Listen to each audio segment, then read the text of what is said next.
Avec moi, Richard Werly, correspondant pour le quotidien suisse Blick à Libreville. Bonsoir à vous. Bonsoir, je ne suis pas à Libreville, je suis à Paris. Oui, pardon. On entendait le message désespéré d'Ali Bongo hier qui en appelait à tous ses amis. Est-ce qu'il lui en reste encore sur la scène internationale qui aurait les moyens d'arrêter ce coup d'État? En tout cas, il n'y en a plus qui ont la volonté de l'arrêter. Il y en a sans doute qui auraient les moyens, mais on a compris, soit du côté de Paris, soit même du côté de Washington ou des organisations régionales, il y a eu des condamnations du coup d'État, mais pour l'instant, personne n'a demandé le rétablissement d'Ali Bongo, vainqueur du scrutin, pour une raison simple, c'est que tout le monde est conscient que le résultat qui avait été annoncé, qui le donnait vainqueur, n'était juste pas crédible. Donc on peut presque dire aujourd'hui qu'Ali Bongo président, ça semble être une histoire terminée et que la parenthèse est en train d'être tournée.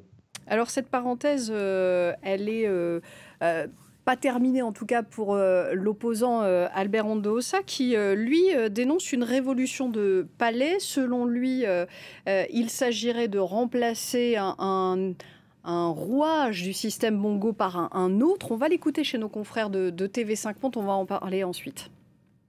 D'abord, ce n'est pas un coup d'État, c'est une révolution de palais. Oligui Nguema est le cousin d'Ali Bongo. Et la campagne, c'était 60 ans de Bongo, c'est trop. Les Bongo ont trouvé qu'il fallait mettre Ali Bongo de côté et poursuivre effectivement le système Bongo PDG. Et ils ont mis Oligui Nguema en avant. Derrière Oligui Nguema, nous savons qui est là. Donc c'est toujours le système Bongo. Richard Werly, est-ce qu'elles sont justifiées, les craintes d'Albert Ondoosa? Écoutez, oui, et quand je parlais de parenthèse, c'est justement ce que l'on peut craindre, c'est-à-dire que pour les putschistes, pour les militaires, et les liens familiaux entre le nouveau président de la transition et Ali Bongo ont été évoqués, eh bien pour eux, peut-être que ce scrutin va être mis entre parenthèses, ce qui serait à l'évidence un déni démocratique. L'opposant a raison, le candidat de l'opposition il a sans doute été élu, il a gagné ce scrutin, et ce qui est en train de se passer, c'est peut-être une mise à l'écart du vote des Gabonais. Alors pour combien de temps, dans quelles conditions, est-ce qu'il y a encore une possibilité de négocier cet après-scrutin? Ça va être sûrement tout l'enjeu des heures à venir, mais quand on écoute le candidat Ondoosa, on se dit qu'il a, semble-t-il, la certitude qu'il va être écarté. Il ne parle pas comme quelqu'un qui croit pouvoir exercer le mandat pour lequel il affirme avoir été élu. L'opposition, la plateforme de l'opposition qu'il avait choisie comme candidat a demandé aux militaires aujourd'hui de terminer le décompte des voix de la présidentielle. Est-ce que c'est une façon aussi de faire tomber le masque des militaires, de prouver qu'ils ne veulent pas mener ces élections à leur terme ?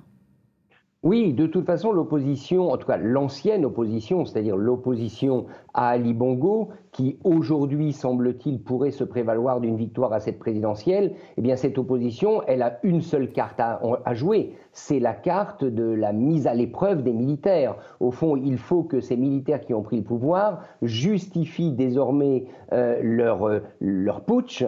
S'ils prétendent avoir fait un putsch pour la démocratie et pour le rétablissement de la démocratie au Gabon, eh bien, ils doivent se tourner vers l'opposition. Sinon, il apparaîtra que c'est soit une révolution de palais, en tout cas un coup de force qui n'était pas destiné à donner la parole et à permettre aux Gabonais d'exprimer librement leur vote.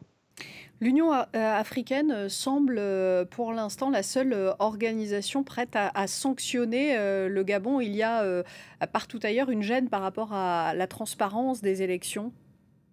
Oui, et ce qui peut quand même amener à douter de la détermination de l'Union africaine. On va le voir dans les jours à venir, mais à partir du moment où les grandes puissances, et je pense notamment à la France, certes condamnent, mais ne semblent pas être pressées de voir soit revenir Ali Bongo, ça c'est certain, soit donner le pouvoir à son opposant, à partir du moment où d'autres puissances régionales semblent se satisfaire de ce putsch militaire avec une période de transition dont on ne connaît pas la durée, eh bien ça va être difficile à l'Union africaine de tenir sa ligne de crête. Je pense que ce que tout le monde attend maintenant, c'est de la part des putschistes un calendrier et des explications. Il y avait aujourd'hui une première journée de dialogue avec l'ancienne opposition, c'est-à-dire avec le camp du candidat entre guillemets qui se prévaut d'avoir été élu. Il faut maintenant voir ce que les militaires vont faire. Il y a quand même un risque, c'est qu'au moment où les militaires diront au peuple gabonais « nous ne tenons pas compte du résultat des élections qui ont eu lieu », lorsqu'ils feront ça et s'ils le font, alors le risque d'une crise n'est pas à écarter parce que les Gabonais ont bel et bien voté.